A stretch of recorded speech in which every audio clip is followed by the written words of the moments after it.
definição, a definição, bem como o conceito de mercado de capitais, em termos internacionais, é que o mercado de valores ele é um mercado de risco. Por que ele é um mercado de risco?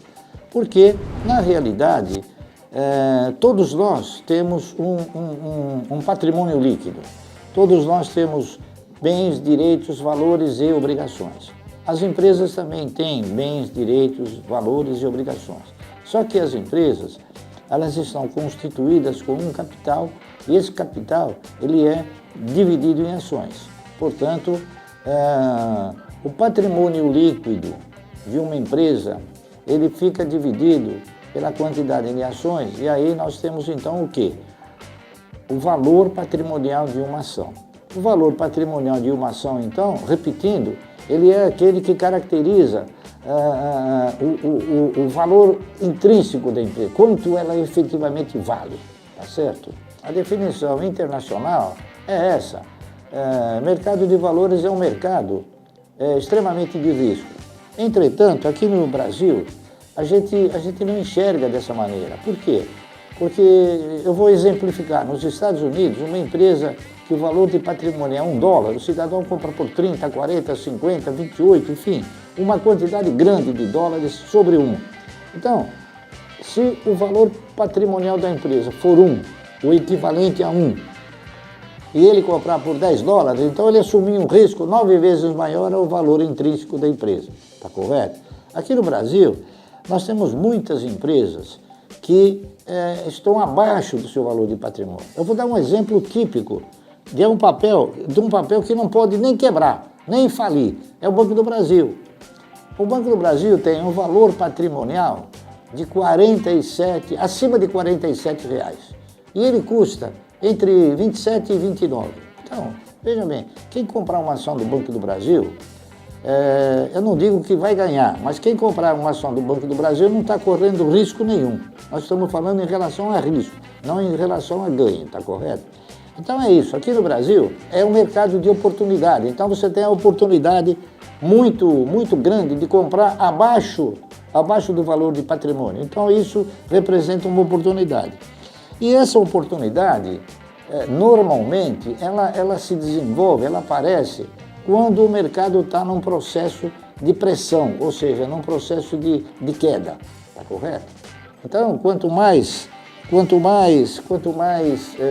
mercado estiver abaixo desses patamares, as empresas estiverem abaixo desses patamares, mais oportunidades terão. Então, a gente tem que caracterizar o seguinte, os movimentos de queda, que são movimentos cíclicos, tá certo? Eles são os movimentos que atraem e possibilitam as melhores oportunidades a todos, correto? Agora é o seguinte, aqui no Brasil, o Brasil tem a necessidade de atrair mais investimentos produtivos, não investimentos especulativos. O que tem sido direcionado para o mercado ultimamente são aplicações, investimentos especulativos. Então, a grande maioria dos fundos internacionais, inclusive os fundos soberanos, eles acabam direcionando recursos aqui, comprando muitos papéis que se caracterizam dentro deste conceito que eu disse, que estão muito abaixo do valor de patrimônio, acabam elevando o preço das ações, vendem e vão embora. Então, não é um investimento estrangeiro, não é um capital estrangeiro que vem para produzir, para gerar riqueza, tá certo? É um capital especulativo do qual nós deveríamos fixar critérios muito melhor definidos do que os que são fixados hoje. Hoje a Bolsa permite a entrada de valores para especulação, coisa que em outros países provavelmente talvez isso não ocorra.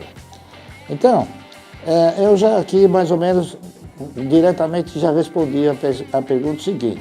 A Bolsa oferece oportunidades para investir mais? Oferece, claro, na medida que cai. O Brasil possui tudo que o investidor procura, um mercado de capitais com excelentes ativos. Tem, o Brasil tem, eu acabei de citar um.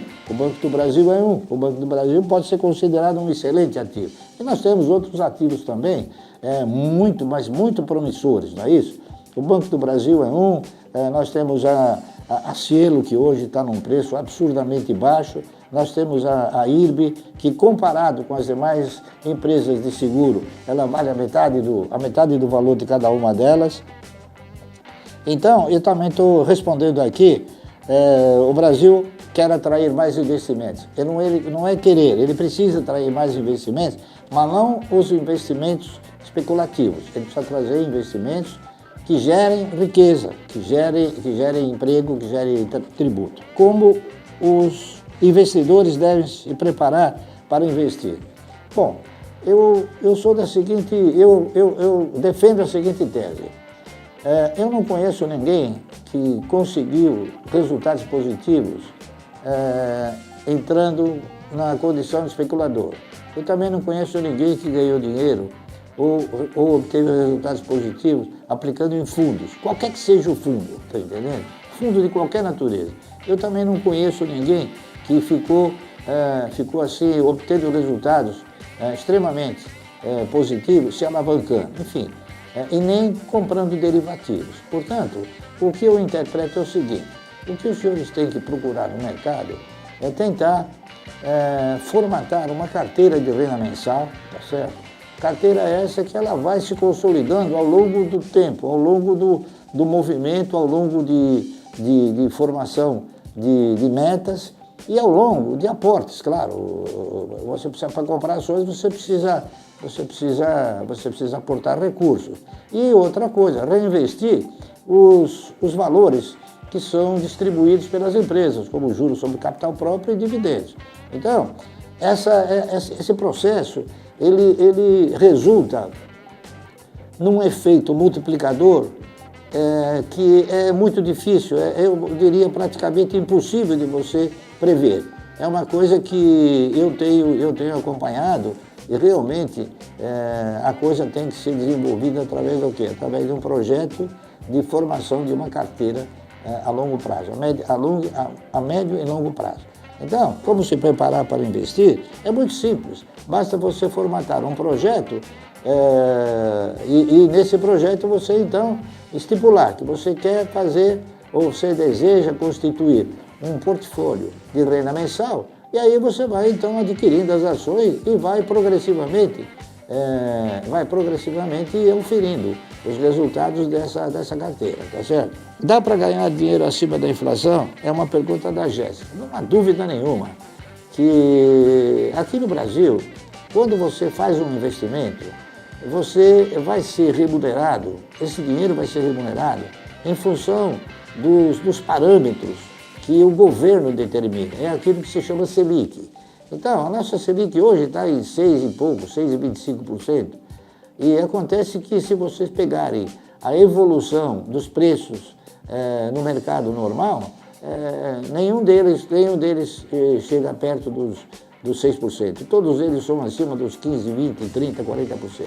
Então, o que acontece? A remuneração de um determinado valor que é direcionado para a renda fixa, ele é remunerado com 6%.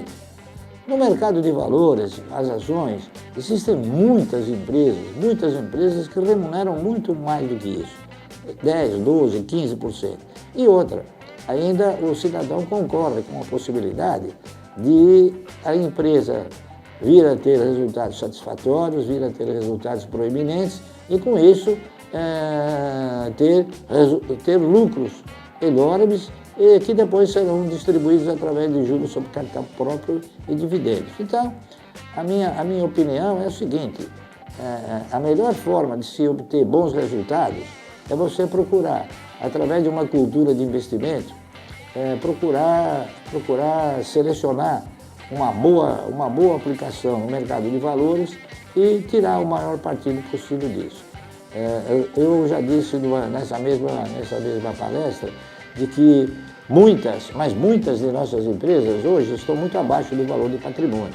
Então eu volto até a repetir, quem comprar uma ação do Banco do Brasil hoje a R$ 28, R$ 29, não há dúvida nenhuma que num futuro não muito distante, ela vai estar acima de 35, 40, 45 reais, porque este ciclo de oscilações do Banco do Brasil já ocorreu por mais de 500 vezes que eu conheço, não é?